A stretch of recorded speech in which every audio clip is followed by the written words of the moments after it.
Welcome to Household Goods 2023 annual meeting.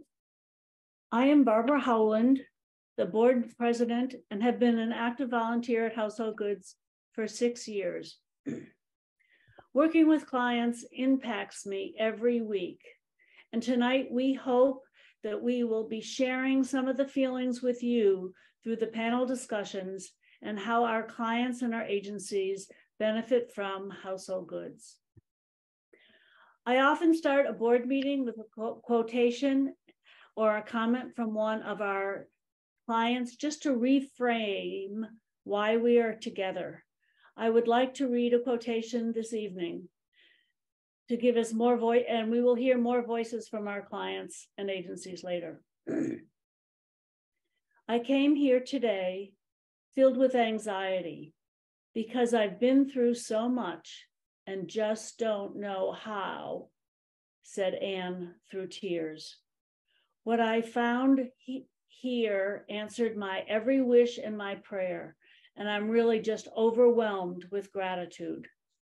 Thank you.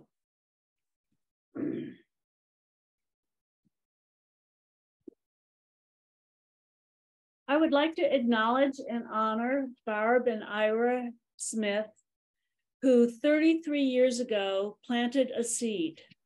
They helped one mother and her child when they immigrated to the United States to furnish a home. And out of that grew an organization called Household Goods. We have helped over those 33 years, 51,207 families make a home since then. It is so wonderful to have all of you tonight to hear this exciting panel discussion moderated by our Vice President, Mimi Deck Rutledge. But first, we have a business meeting. I'd like to introduce John Fallon, the Household Goods Clerk, who will present and conduct the business meeting. John, take it away. Good evening. Thank you all for coming. I will be short. I would like a motion to approve the minutes of the March 9th, 2022 annual meeting. So moved. Second. All in favor? Aye. Aye. Okay. The next thing Sharon will show will be the slate of officers. Basically, Household Goods had 16 members of the board. 3 of them, Jim Thompson, Kathy Waters, and Philip Vanderwilden, are stepping off the board, and we thank them for their service, which it means we have a total of 13 returning officers and directors. Patrick Harlan and Shweeb Ismail are being proposed as new directors. Barbara will remain president. Mimi will become, who you'll meet in a little while, will become vice president. Priscilla, who is our current treasurer, and I will stay as treasurer and secretary, respectively. We do have our founding directors, and we have 3 emeritus directors who have been of huge impact to this organization. If I could have a motion to approve the slate of officers and directors. Motion to approve. Second. Second. Any questions? All in favor, please say aye. Aye. Opposed, nay. Thank you very much. And I told you I would be fast. Thank you. A special welcome to our 2 new members, Shweeb Ismail and Patrick Harlan. Thank you for joining us. Now, Sharon, our executive director, will share the year 2022 in review. Thank you, Barbara, and thank you everyone for being here tonight. It's really great to see so many familiar faces and familiar names, and just the tremendous community of supporters that we have. Household Goods has always been about helping people make a home. Each client that comes to us has their own story, but very often they're, hang on one second. sorry about that. Their thoughts and feelings are very similar. Barbara and I both went to our guest book for inspiration for tonight because that's where we really hear the words of our clients. And I saw a note from Tracy, who was in last week, and she wrote, "Thank you so much. The feeling when I arrived was overwhelming. I never felt so much love and acceptance. Thank you for caring about how I feel." And it's really easy to understand that when somebody walks up and sees what's now 28,000 square feet of building space, and they have to think about choosing everything they need to furnish their home in an hour or an hour and a half, that would really be overwhelming for anyone.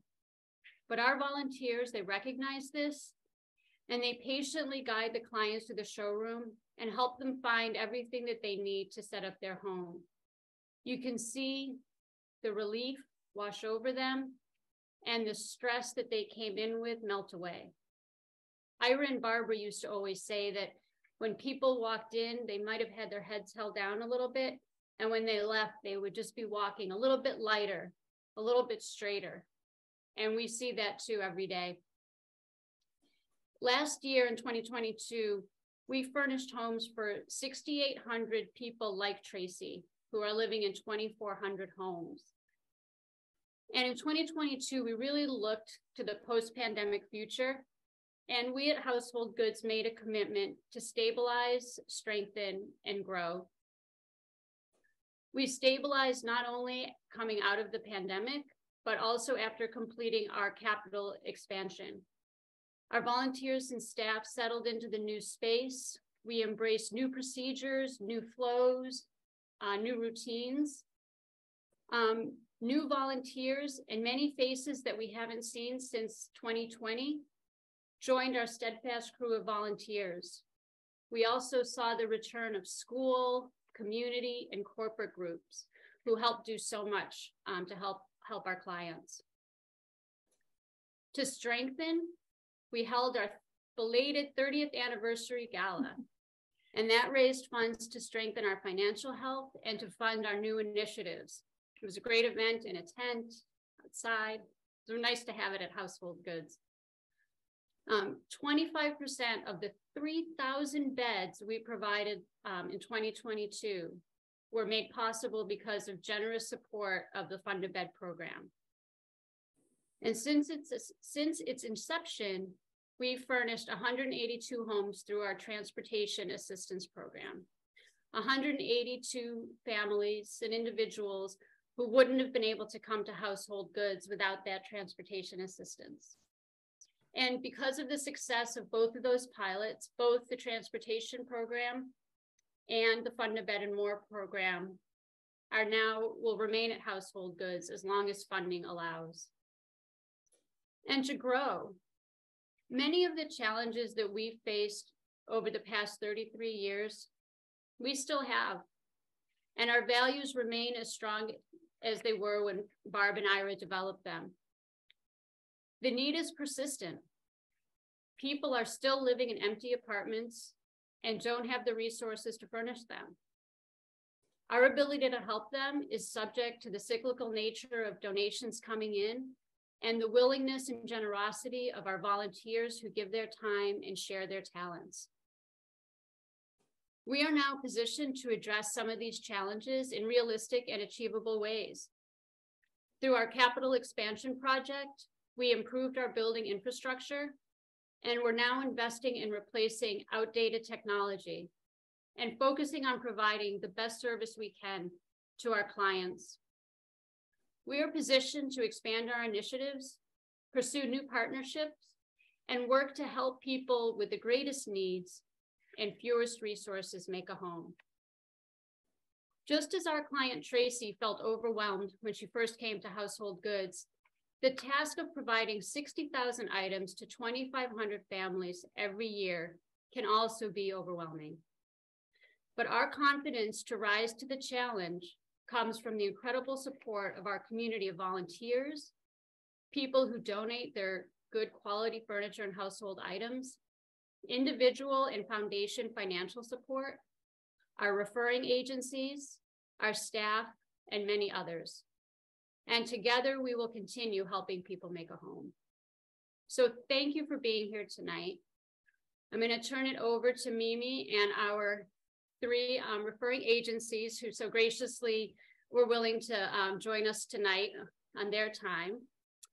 Just to introduce Mimi, she is our newly elected VP, a former president, chair of our transportation task force, our head writer. So almost everything you read from Household Goods has Mimi's hand on it. And one of our most dedicated volunteers.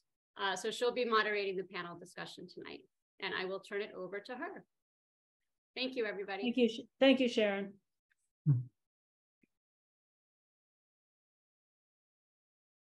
She's muted. Mimi, you're mute. Thank you, Sharon, for that. It's always a pleasure to be part of Household Goods, and I'm very dedicated to the mission and so impressed by all of the people and all the agencies and all of their clients that come here all the time. As Sharon said, we serve 2,500 families every year, and all of their stories are individuals. They all have a different reason for being in the situation that they're in. And tonight, we're lucky to be able to get a better understanding of some of the common situations that we see that might lead a person or a family to be living in an empty apartment and in need of furnishings that they can't afford to purchase. So I'm happy to introduce representatives from 3 of our referring agencies. We have Alex Selecki from the VA Boston Medical Center. Can you wave, Alex, so everybody will know? Jacqueline Apsler from the Domestic Violence Service Network, and Colleen Egan from Boston Healthcare for the Homeless. So welcome to all of you. Thank you. I'm going to unmute myself. Okay, great. So we'll have a few minutes. We're going to have a few minutes of a panel discussion, and at the end we'll have 25 minutes for a panel discussion, but then we'll have a few minutes for Q&A at the end. So people who are on the call, if you have questions, we'd love to answer them. And so if you could just put a note in the chat to everyone, not to anyone in particular. Audrey and Sharon will moderate that, and then we'll get those questions answered at the end of the panel. So Alex, can you start us off by telling us a little bit about the veterans you work with and how VA Boston Medical Center supports them? Sure. So my name is Alex Selecki, and I am a social worker at the VA Boston healthcare system. I work in a program that's called HUD-VASH. And what HUD-VASH is a partnership between Housing and Urban Development and the VA. So HUD issues vouchers to our veterans in need, and the VA provides the supportive case management for our clients to help identify housing and then maintain housing. We do that through providing supportive case management, ongoing clinical support, and making referrals to our lovely partners to make it all happen and come together nicely. That's terrific. Jacqueline, can you tell us a little bit about the people that you work with and how the Domestic Violence Service Network helps them? Yes, I'm Jacqueline Apsler, the Executive Director of DVSN, and we are a small agency, which is also like Household Goods, volunteer-centric. Most of our, or if not all of our advocates are volunteers, and we work very closely with individuals who are living with abusive situations. Most of our referrals come from our police partners. We're based primarily in the central Middlesex area. So we work with Acton and Bedford and Concord and all the towns around there. We have 13 towns with which we partner. And in fact, that means we will actually service anybody from anywhere, but we have strong partnerships in those towns. And we work very closely with a number of municipal and nonprofit agencies to be able to provide the services. And then we also get the referrals from those police. We get referrals from the Concord Court. We work very closely and have a formal referral partnership with Emerson Hospital and also Elliott Center we work with as well. So we really have a wonderful ability to be able to service our people, even though we're a small agency, because of the collaboration. That's terrific. So Colleen, you're at Boston Healthcare for the Homeless. Can you tell us about your program and the people that you serve? Sure. Thank you so much for having us here. We're really grateful for the partnership and to have the chance to talk to you about the impact you're having on our program. Boston Healthcare for the Homeless program provides healthcare to individuals and families experiencing homelessness all across Boston. And we provide care in about 30 different clinics across the city within shelters. We really are rooted in making sure that healthcare is provided in the places where people experiencing homelessness are, knowing the really striking health disparities they face and the challenges and the barriers they face to accessing the mainstream medical system. We care for about 10,000 people a year, and are really, the social determinants of health for this population are really staggering. And we have a amazing force of case managers who are deployed to respond to those needs. And household goods has been such an integral part of that. Our goal, housing is so integral to healthcare. So making sure, we're doing whatever we possibly can to help a patient get into housing and secure housing, we will do. But that isn't the end of the story, as you well know. Making sure that they're able to stay in that housing and turn that into a home is really important. And that's where, we really are so grateful for everything that Household Goods does to make that happen. Couldn't have said it Thank better. you. And you mentioned social determinants of health, which is a term that we're fairly familiar with, but there's a lot of people on this call that might not understand what that means and what the importance of it is. Could you just talk about that for a second? Sure. Social determinants of health can encompass a lot of different things, from the environment that somebody is living in. Access to transportation can be a social determinant. Access to housing is a huge social determinant. And really, it's making sure that all of the surrounding supports that a person needs to access healthcare, but also to be able to manage their health, are aligned. And so we need to be responding to all of those. It's not just providing healthcare, but it's responding to all of those different factors that surround that person and their ability to access care and manage their health. Yeah, it's a very holistic perspective in terms of, integrated. Alice, can you tell us something, some of the biggest challenges that your clients face? What kind of circumstances do they come from, and what have you seen? So our clients have to meet a homeless criteria and be under a certain income cap. So a lot of the times they'll be coming through our program and we'd be meeting them in shelters or transitional housing settings. A lot of them, due to the settings that they have, they're really not able to have a large amount of items on them just because of, lack of storage and space, and a lot of places don't want to have clutter in it. So common circumstances that lead our veterans into homelessness that we've seen are being priced out of current units with the crazy rents in the Boston area. A lot of landlords have sold their buildings, leaving other people without somewhere to go. There's a lot of stigmatization that comes with the vouchers. They are Section 8 vouchers, and the difference is the VA case management that comes along with it. But a lot of landlords hear Section 8 vouchers and they kind of turn ahead sometimes. A lot of our clients are on low fixed income, so being able to afford a rent without a voucher is very difficult.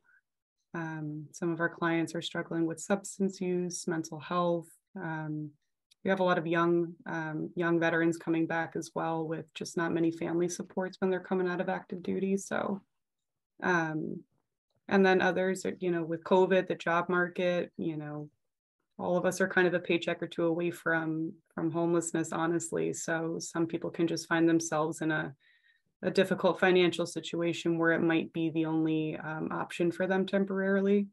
So, a lot of our clients are facing financial insecurities, substance use addiction, lack of resources, and just a lack of housing in general. I think a lot of us have seen that if anybody's been in the market for rentals or buying lately. Thank you for that perspective. Colleen, are you seeing a similar situation from your people you serve? Yeah, I would echo a lot of what you just said. We encounter our patients often by virtue of their experience of homelessness. So being in shelters and being in those clinics through our street outreach work. And in addition to, the rigors of, trying to figure out how they're going to survive each day. Their lives are really fraught with chaos and instability. So the pathway to housing is really, really challenging. The dearth of housing is a big part of it. So it's a very lengthy process, but it also requires really close maintenance to stay in the process, to make sure you're responding to mailings. And when you don't have a stable address, that can be a huge challenge. Even the process of getting ready to apply for housing, if you can imagine, you know, a lot of our folks are walking around with their belongings, everything they own. So having access to paperwork and aligning all that paperwork and keeping it safe is really challenging. And then I would say, actually, the pathway into housing, as I was alluding to before, it isn't the end of the story. That, you know, especially for people who have experienced homelessness for a very long time, it can be quite challenging to move into an apartment by yourself. It can feel very lonely and very isolating. And I think being able to create this experience of a home and giving that dignity of choice over things that they can do to create that home is a huge benefit for them. Yes, I think that dignity of choice is what's missing for sure for all of our constituencies, but in particular our domestic violence situations. In fact, domestic violence is a large percentage of what eventually becomes a homeless problem. Our people are dealing with a very hidden situation. It's sort of a very personal and private terror that they're dealing with, and it's really demeaning and very traumatizing. I think all of our constituents deal with trauma constantly in various ways. It's less visible for the people who are living in what appears to be comfortable situations. In fact, well over, and I even say 100%, but well over 95% of our clients have absolutely no access to their assets. So they may, you know, there may be assets, they may even be working, but they all of the money they might be bringing in is even getting channeled by the abusive partner. So the idea of just being able to have dignity of choice, which they don't, and that's where they lose their power, being able to think about leaving a situation, which is a highly dangerous time to be doing so. And if in fact they get to that point, to have a resource such as Household Goods is an absolute, in many ways, a lifesaver. So I can echo all of the things that you've talked about in terms of homeless and certainly our veterans. But our people who are living with this are kind of like in their own little war. And you just don't see it, you don't think about it, and it's like behind closed doors, and it's closed doors in rather comfortable communities. So people feel that it's, you know, they don't have any problem, there's no problem here. But in fact, it's quite prevalent, and the stigma is huge, and the blame is almost always on the victim. And I think, again, the other two constituencies feel that as well. I, again, can, as you were saying repeatedly, Alex, and our other colleague, Colleen, Household Goods is really, in many ways, a lifesaver. And it really allows people to feel like they have some control over their lives and gives them hope. And hope is a vital, vital component of having an opportunity to get more resilient and feel your own self-empowerment. And Jacqueline, just going off a little bit what you said too about, you know, feeling sometimes in their own wars, and, you know, with the veteran population too, we've recognized a lot too that, you know, myself, I'm not a veteran, so sometimes it's hard to really understand what they've been through or help identify, you know, what basic training was like, what being deployed was like, PTSD and stuff like that. So, you know, sometimes you have people in certain situations and you're unsure of like why they're responding a certain way, but really taking into account their experiences and trying to not only sympathize, but really like empathize with the situations and how it could have, you know, shaped their outlook or perception of things is super important. And you have to be very, very careful around some corners and stigmatizations, and just you know, what might be normal to us might not be normal to others. And yeah, and there's no normal way to respond to trauma. They're all traumatized. I can't even imagine what it's like to not even be able to find a piece of paper or have a pen, or to be able to, you know, even have a desk to write on something. I mean, it's just amazing to think about what it is to be a homeless person. And it's just heartbreaking. And it's the same thing in a different way for my clients, because nobody understands them. And everybody thinks it's their fault. And if they just did this or that, things would be better. And that's not accurate. And of course, our veterans live with their own, again, they bring their pain with them. So I can't say enough about Household Goods as a resource, because it's really it's like a safe space. to have a safe space is just an amazing thing for our people. That's so helpful to hear that. And we have a lot of volunteers who are on this call that are really devoted to doing what our founder, Barbara Smith, always said to do, and, you know, welcome people and meet them where they are, and, you know, have no expectations, just give them the dignity of choice. And those are all those things. In fact, is in addition to the furniture and all of the household goods that you have available for them, the way in which your people meet my clients, and I'm assuming, you know, clients of my colleagues here, is just amazing. It's exactly that. They feel so welcome when they come in. Every one of our clients that we've sent to household goods always said how wonderful people were when they got there, helping them pick things out, encouraging them to take different things. Some of our people don't want to take too much. They feel like they, you know, do they deserve that?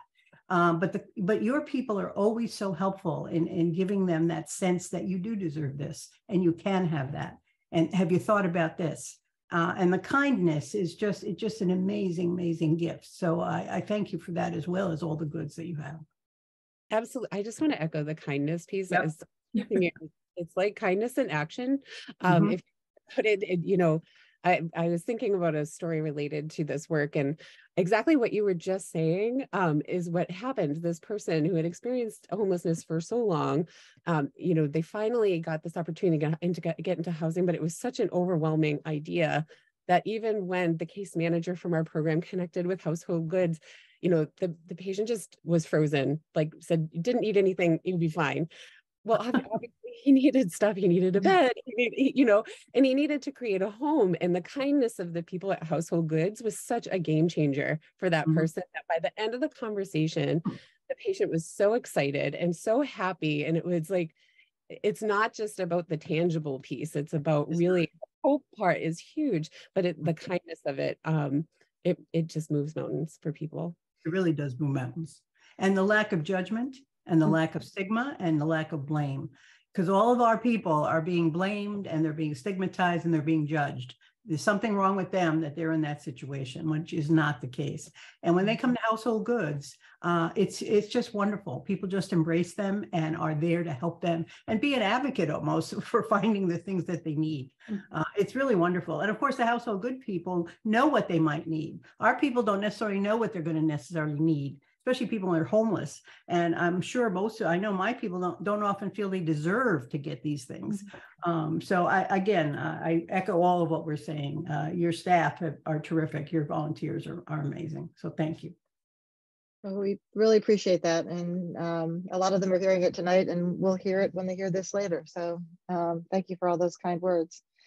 So I think it's kind of hard for people to imagine what it's like for people to finally get an apartment and not be able to furnish it.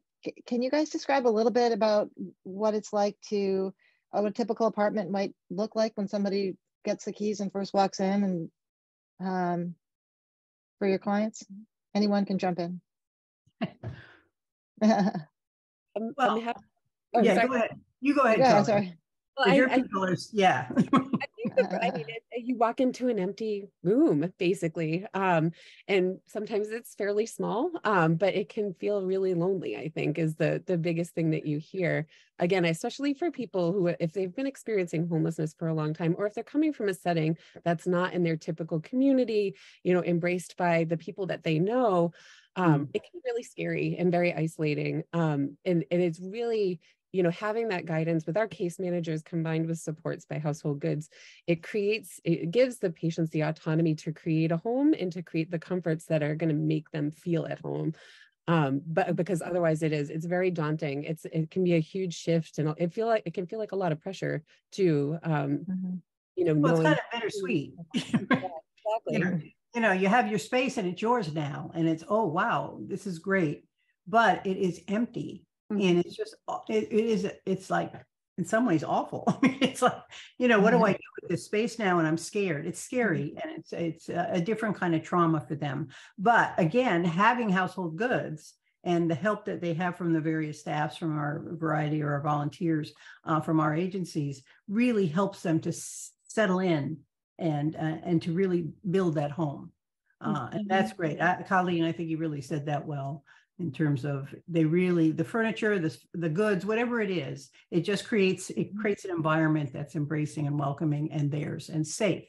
Safety is huge for all of our constituencies. Yeah. And when a place is empty, you know, it's difficult. Like, it echoes more than when you have furniture in it. I've actually had a lot of clients come from shelter settings where it's barrack style. So it's essentially, you know, maybe 40 bunk beds in a room. And I've actually had clients say that the silence of their new apartment is uncomfortable for them. I've had people actually record just, you know, the background noise of like chattering in the shelter and stuff, just because that kind of became normal for them. So, you know, you go from a place where you're provided with your bed, you have your roommates, essentially, you know, your common spaces have furniture and couches and stuff like that. And then you go into this empty apartment and you're on a low fixed income, and it's very overwhelming. Like, how am I financially going to fill this place? How am I going to afford to buy? Think of our spice cabinets and how much that can even cost us. Condiments, a pair of good scissors, a good can opener, things like that. I mean, without household goods, like it's really difficult, and there really aren't a lot of resources a lot of times that have everything in one place, which can put a burden on the caseworkers sometimes, who just really want to get them set up and everything done at once, so they're not in their home without any of the essentials that they need. And so we've heard that commonly it's really, I think as Colleen might have mentioned, but there's small apartments, very often like walk-ups. There's no lighting that's sort of already sort of in the apartment. Does that sound right, or do we have a misconception about that? About right to me. It can vary, I think, depending very much vary. Where the person is. That's one of the challenges. I mean, in our case, when we first begin to look for housing, a client begins to look for housing, it is overwhelmingly daunting. You know, every town has a little different way of looking at it. Towns have different resources. There's different types of housing. There's houses, there's apartments. It's different ways you can do subsidies. It is overwhelming. It's almost impossible to say there's one type of apartment they're going to ultimately be in. Because it could be any number of things, and just navigating that is huge. So that is the next step, and we often put them in touch with the social workers in town if they have them. We certainly are very work closely with the housing authorities. Again, you know, getting them on a list. Domestic violence could possibly move them up the list. It's not really clear if that always happens. It's a really daunting process before they even get to whatever that abode is going to be. So and how long does it usually take between the time that it could take months to years. Yeah. Some of these lists are years long, you know, depending on the towns. And then you might want to go from town to town, and what's your connections. I mean, it's really a maze of things, and it really is very, very overwhelming. I think it's a testament too of the need outstripping the actual availability of housing too, how long the waiting lists are, and how easy it is to fall behind in the process. All it takes is one missed mailing and you're back at the bottom and you're waiting years again. So it is a really daunting process. The other thing I think Alex was starting to allude to this is the cost piece, right? Like, so the cost to actually try to get housing is another piece that people are grappling with before they even get to that point. It costs money to go visit apartments and to go see these places, and sometimes even for applications. So even those, they might not seem like a lot of money to some folks, all of that adds up. So when you think about by the time they're getting into housing, you know, the financial concerns on top of paying for the housing itself, people might wait years before they can save up enough to buy a piece of furniture.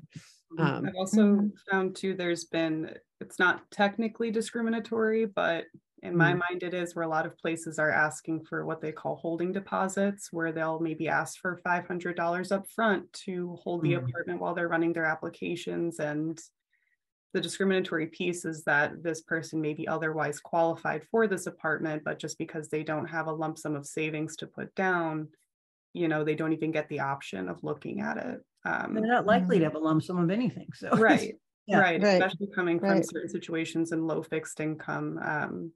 You know, it's difficult, and we're grateful to have some upfront costs to be able to be covered, but just with the way that the market's looking, it just seems like it's furthering, people to be less likely to get housing. I mean, I had a place today that needed $7,800 up front. It was first goodness. class security, broker's fee, and I mean, I couldn't even come up with that personally. So it sounds like it's a long battle to be able even to get into housing. And when you get into, they finally get there, they don't have any resources left over to be able to go out and buy furniture. What are some of the options they have for furnishing their apartments? Obviously household goods, but are there other options out there, or? Well, household goods is obviously, this gold standard at this point, and very unique in its comprehensiveness and what they have. So there are small. There's the Gifts of Hope across the street from you is a small little beginning place. There are thrift stores, maybe Goodwill, perhaps like that. There may be family. There could be friends. I mean, it's a real patchwork quilt. So it just adds another layer of complexity and almost barriers to getting anything, getting things. And that's what makes, again, household goods such a wonderful gift, such a blessing, such a mitzvah. I mean, it's really incredible because of the way in which you've now been set up through these years. It's terrific. Really, I can't say enough about how positive I feel about it. Our experience is the same, having kind of that one-stop shopping, because otherwise it is a patchwork. Exactly what you're kind of saying, exactly what I was thinking. There might be organizations or resources that you can pull on for one thing or another, but it's really, and our case managers are dauntless. They will do whatever they need to do to get people what they need. But all I hear all the time is, how invaluable household goods is, and to meet this one stop. Mm-hmm. And really responding. I know the transportation piece, that's always been a huge challenge for us. And the fact that you are soliciting the programs like us, the input on what are the barriers, what are the challenges, and are trying to meet those needs, it's really remarkable. Oh, thank you. I will say that we're fortunate to continue getting to use Acton, and for more of our South Shore clients, since our program works all the way from Attleboro all the way up to Salem. For more of our South Shore clients, we do utilize a furniture bank in Walpole, but everybody very much prefers household goods. Not everybody actually allows you to come in person. Some places are more virtual, and you want to be able to touch and feel what you're getting, and really get a good look at it. And I know when Mimi and I were first talking about this, I shared that I was working in New York about 6 years or so ago in a very similar role. And there were just no real options for furniture banks. There was this, one lovely lady, she called it My Brother Vinny, and in his honor, she would collect furniture in the area. But when a veteran moved in, it was very much, tell me the basic furnishings you need. And she would essentially get to pick everything and put it in the apartment. So there wasn't really an option to kind of choose and personalize things like household goods allows you to do. People are grateful to have furniture, but it was not as robust as the options as household good offers. So it's really incredible to have things like this that are around, because otherwise a lot of patchwork and a lot of difficulty. Makes it a lot harder. Yeah. I just want to remind other people that are on the call, if you have questions, put them in the chat to everyone. And I'm just going to have a couple last questions here, and then we'll open that up. So a final question for each of you. If there's one thing you would want us to know about the population you serve, or any preconceived notions about the population that you'd like to dispel, I would love to hear about that. Educate us. Colleen, you want to go ahead? Sure. I think a word that often comes to mind when I think about the people we serve is resilience. And I don't know if people really recognize that as readily. There's a lot of stigma around homelessness, and but really the things that people have gone through and they're still persevering, it's pretty remarkable. There is, like I said earlier, a profound amount of trauma. What has led somebody to become homeless and the experience of itself is very traumatic. And yet, they're still pushing forward. And we're really honored to be working with these folks and to be walking with them in this journey. So I think that's one thing that comes to mind for me. Yeah, for me, it's really courage, and which fits a little bit with the resilience that you were talking about, Colleen.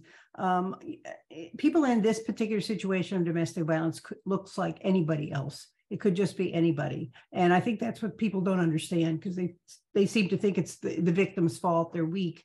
They're, whatever it is that they assign to them. But anybody can get into these situations when you're dealing with a loved one who you trust. And then that just dissolves in a way that becomes very controlling and abusive. And then to be able to leave, to make the point of even getting to the point of getting to household goods is a very risky proposition, because as soon as you challenge your abusive partner, that ramps up the abuse and can lead to lethality. And if you look at the women and men who've been killed over any given period of time, good 2/3 of them have already left or about to leave, have told them they're going to leave, have divorced or whatever. So courage, it takes a tremendous amount of courage to be able to get to this point. So again, I'm delighted we have a point to get to, but courage is a word that I would talk about relative to my people. Regarding the veteran population, forgive me if this sounds a little bit like a pitch, but they all come from different walks of life, different experiences, different experiences within their military time. We've encountered a lot of stigmas within the veteran population in general regarding PTSD, people thinking that every veteran who comes through our program may have that. Stigmas coming from the Section 8 voucher that I talked about a little bit before, and some of the clientele that people assume it brings in. Like I mentioned before, or I'll speak for myself when I say this, we're all 1 or 2 paychecks away from it potentially being us. Not everybody is always as fortunate to have family that are around or have family that maybe live in the same town. So what I hope to, leave people here with today is just, thinking more about, if anybody are landlords here, giving potential tenants a shot, giving a chance before passing any judgment on what somebody's credit score looks like, or if you notice that their past address is a shelter stay. And rent is expensive. The vouchers, I feel like we could almost benefit from them. They're really amazing opportunities, not only for veterans, but anybody who's dealing with homelessness, domestic violence, or trying to get into a more affordable situation. The rents continue to grow, and Boston is a huge hub for medical and social supports for a lot of our people. And on the furniture piece, I see a lot of people throwing things on the side of the road, and I constantly pass it. And I'm just like, if you would have just drove a little further to bring it to your local thing, it really does make such a huge difference. So I always bother all my friends, if you have any donations and stuff like that, let me have them so I can either bring them to somewhere that can benefit from somebody, or sometimes I'll create a little inventory in my office for our clients. But opportunities, understanding, not passing judgment, and just understanding, like Colleen and Jacqueline said, about the resilience and courage it takes. We see a lot of people who struggle with pride, and not everybody has been in this situation for a long time in their life, so it's difficult to reach for help. Yes. So the volunteers have been incredible. I can't say it enough. I've had some feisty clients that they've had so much patience with. I've had super grateful clients who, just were in awe, and, knowing that people do this and donate their time to want to help others. That was a big surprise for somebody I brought there recently who has a little bit of a negative outlook on life, but Household Goods actually instilled some faith and, humility, and knowing that there are still good people out there. So it's wonderful. And yeah, it's almost like they're personal shoppers. Yeah. They have a personal shopper that's going to help them to pick out the best things they could possibly want. And sometimes, our guys want a little woman's touch, and every They volunteer has been wonderful. And, thinking of maybe you should get a tablecloth, or friends over to play a card game, something like that. They really think about everything, and it's really it's a great thing to be a part of. I'm grateful to Even experience little it. things like, you might want a sewing kit. You might need to sew Right. something sometime. And we have a volunteer that, volunteers to put those together. So last question, and then we'll open it up, is does anybody just have a favorite anecdote or story or contact with Household Goods that they'd like to share? And you may not, but if you'd like to, I'd love to hear it. Well, I have a couple of them, but one in particular recently, because it kind of speaks again to your staff or to your volunteers, whom I consider staff. And it was a woman who had a young child, severely autistic child. That was her concern, and she really wanted to get a rug for the floor so the child could be on the floor. Which she needed to do. And so she came in just to get the rug. She didn't even get a truck because she couldn't afford to get anything. And she wasn't expecting to get another thing besides the rug. Well, rugs weren't very plentiful at Household Goods, but the personal shopper, your volunteers, helped them think through more creatively with different kinds of things that could be put down on the floor. So this woman, was excited about that, but she didn't think she deserved anything more than that. That's all she came for. That's all she was going to get. However, as she walked by these rocking chairs, she thought, oh, her child loves to be rocked, especially an autistic child, and she found that really good. Well, your volunteer helped her understand that might be a perfect thing for her to take with her. And she wasn't sure she'd have a truck, whatever. Anyway, they made it fit into the car so she could have her rocking chair and the rug and a few other little things, which were wonderful. I mean, it was a very sweet thing. And she was overwhelmed by the kindness, by that attention, by helping her give the best she could make out of this visit. So again, thank you for that.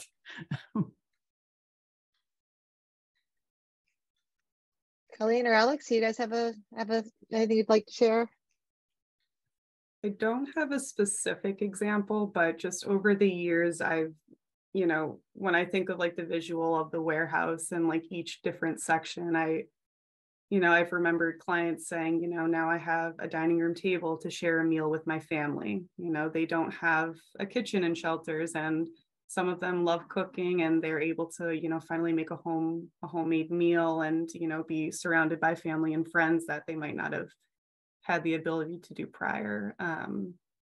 Some of our clients are dealing with custody battles where, they can't get a 2-bedroom voucher, but they still want their kids to have a place to visit and sleep comfortably. And you guys are plentiful in couches that have pull-out beds. And there was, I want to say there was one more. I mean, even just having like a nightstand to make sure that they can put their hearing aids or their pills so it's not on the floor and things like that. I mean, I could go on and on with examples of things like that, but just, some of the smallest things create such an amazing impact and just such an essential, things that I probably overlook every day. Thank you for that. I would circle back to the patient I was talking about earlier, because I feel like that is a story that I think has repeated itself a number of times, that personal shopper idea, where the gentleman he didn't know where to start. And again, I think it was some of that humility where he didn't necessarily feel like he deserved this opportunity or that it was real that he could have this opportunity. Yeah. But the folks at Household Good they just were like, well, how about this? What do you think? Giving him more options. But as the conversation kept going, like his personality completely changed, and it just made him so excited about this opportunity instead of, relieving a lot of that apprehension that he had before. So again, I just I put those two pieces together, that it takes both the people and the items to make it all work, and you guys do it. Oh, that's fantastic. Thank you so much. So Audrey and Sharon, I'm going to ask if there have been any questions you'd like to offer. We have a bunch of questions, actually. Okay. As a member of the board, your perspective on the experiences your constituents have had at Household Goods touches us all emotionally. That said, is there anything that we as an organization can do better?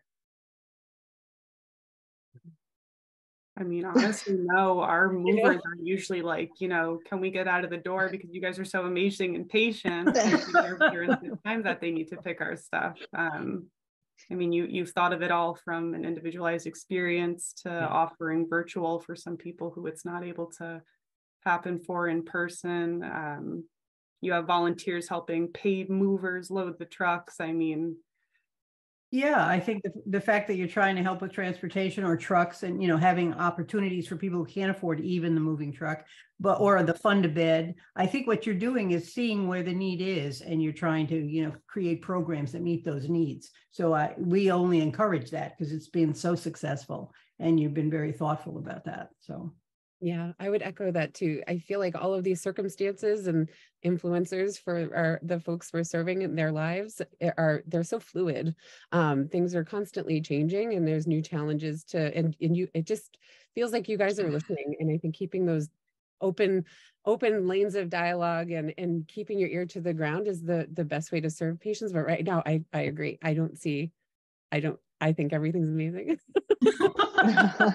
We're going to the front desk, the day that I was there, that she asked me to write in the book, I definitely think it'd be helpful to encourage more of the clients that you serve or the case managers to write in that book, because if I didn't, Mimi, I probably would have never been connected with you.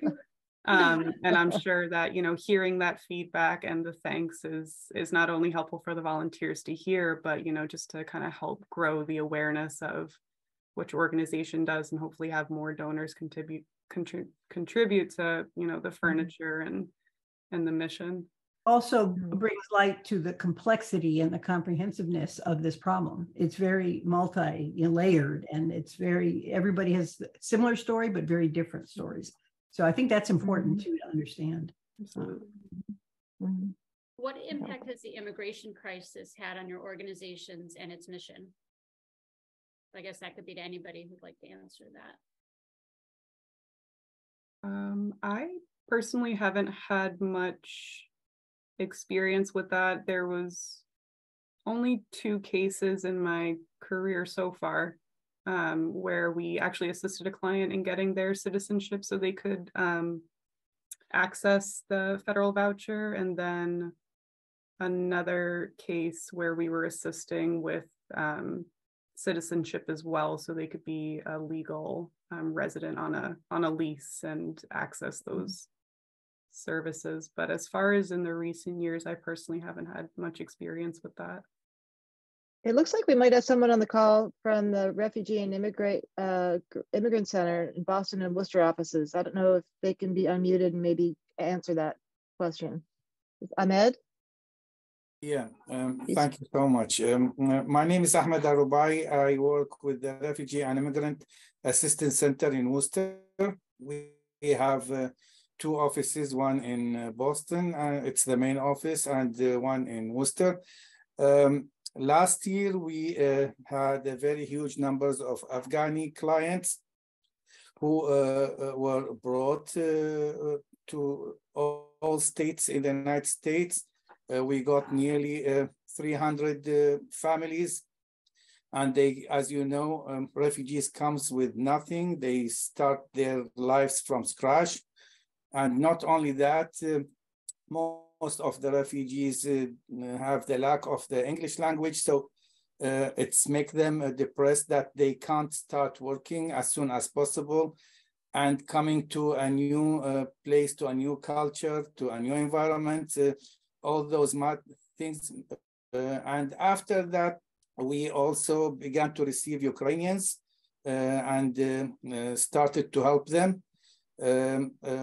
Haitians also were added to our caseloads recently. And that is, let me say, those are the new cases, but we are still getting Africans, we are getting from the Middle East, Syrians and Iraqis. And to be honest, I wanted to express our thanks to GRM for all the supports that they helped us with, because all our cases, when they came here, they don't have enough money to pay for the rent as the first and deposit. And as you know, we need to furnish their apartments at least to start their lives here. So they were very grateful also. And one of the things that we heard from our clients, that some of them started to ask to be resettled through our agency because we are offering furnishing their apartments. And as you know, this is a very huge matter for them. So that was a very huge help from HGRM. I really want to thank Ira and Barbara for their welcoming all the time when we go there, and even sometimes when we needed a very urgent appointments, because as you know, sometimes we are notified within few days that there is an arrival coming and we don't have any choice. We don't know where to put them. Sometimes we get some volunteers to host them for a few days until we find an apartment and furnish it, and that's take some time.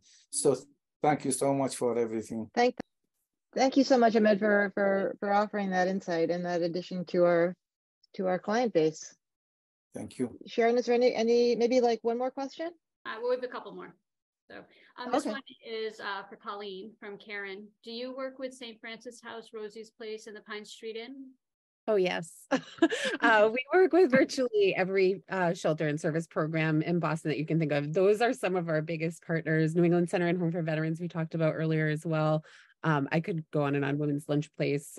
Boston Public Health Commission operates several public shelters in the city that we have on-site clinics at as well. But yeah, virtually any program that you think of that's serving people experiencing homelessness, we're working our hardest to weave in healthcare in those environments and bring our expertise in that area to complement all of the amazing services those programs are offering. Mm. But the ones you mentioned, we actually operate full-time clinics inside those spaces. Oh, great. We have one more question I'm going to put out there, and then I know the time is getting late, but it's from Patrick. After your clients are placed in their homes and successfully furnish them, what are some of the biggest challenges they face to remain in those homes? I would say a lot of times it's just a new financial responsibility sometimes for people. You know, you kind of sometimes get in a special spending habit when you're in the shelter without much of a rent obligation. And then again, just being on a low fixed income and having to not only pay your rent, and you have your utilities, you have money that you want to spend to get the apartment up and how you'd like it to be. Transportation, like Colleen and Jacqueline have mentioned a lot too, becomes costly. I think somebody mentioned in the chat too, just with, you know, how the economy is being with the groceries becoming more expensive, and SNAP benefits, you know, not receiving that extra COVID amount that they were previously receiving. So it's really just them learning how to budget, learning how to maintain a home if this is maybe a first time for them, learning how to get along with your neighbors. And if they're struggling with any sort of substance use or mental health, you know, making sure that they're continuing to, you know, stay within their outpatient programs to stay on track and not think that housing is always just a fix-all for kind of everything going on. But it definitely is a huge piece of helping people become stable. Yes. In addition to all those, my particular clients have to worry about safety and continue to worry about safety. So just there's that tension and that terror that they live with, low level, high level, whatever it might be. It's always a part of what their experience is. On top of all of the financial is huge. We can't say enough about that. Just continues to be a huge issue for them. I agree with everything that's been said. And the only thing I would add is that for people who've experienced homelessness, especially if it's been for quite some time, they often have multiple chronic and acute health conditions, whether they're physical, behavioral health, mental health conditions, that can make it a real struggle to survive and thrive in a new environment and to ease into that environment. So our program, we don't kind of cut people off from care once they become housed and are technically not homeless anymore, for that very reason, to provide those wraparound services and make sure people are healthy and strong and able to, you know, thrive in their new living environments. I think ongoing case management is a piece. It's not just you throw them into housing and, you know, good luck, you got what you needed. It's okay, now how do we manage this big new goal that you achieved, and you know, creating some stability and normalcy. Yeah, it's not the end of the line. It's sort of the beginning of a new era. So. Yeah, absolutely. Well, we just want to thank you all so much for being part of this. We've learned so much, and to your last comments, to your ongoing work with the people that we just have a momentary contact with. We're so happy to be able to help you and your organizations a little piece of what might make a more promising future for all of these wonderful people. But we thank you and really admire your work. And just want to let you know that that's part of why we do what we do as well. I'll turn it back over to Barbara. Oh, that was certainly a very, very spectacular summary of, we are just a little cog in this wheel that you are working with. And it's nice to be a helpful cog, but we're all here to help the people that you are helping. And it was a very enlightening experience. Thank you all. In addition to thanking you, I would like to thank the many donors to Household Goods who continue to provide not only furniture, but other household items. I'd like to thank our financial supporters who are so critical to our sustainability and graciously reinforce that by sending financial support annually. Of course, we couldn't keep the doors of Household Goods open if it weren't for our hundreds of volunteers, teenagers, families, us adults, who come 6 days a week to receive and process donations, assist clients to select furniture, while others are assisting to putting that furniture in empty trucks so those trucks can go full, go home or go to an empty apartment full of furniture to make that apartment a home. And last but not least, a special thank you to all the staff who work tirelessly throughout the year, making it possible for Household Goods to remain open. We only close 1 week a year between Christmas and New Year's, but the rest of the time. And a personal thank you to all of us who have joined us tonight. I hope that you will go home and share the information that you've learned, that we've learned also from our speakers on the panel, to share those stories with friends and neighbors. We're all supporters of Household Goods, small and large. So thank you for joining us tonight. Be safe, take care, and we hope to see you at Household Goods in the future.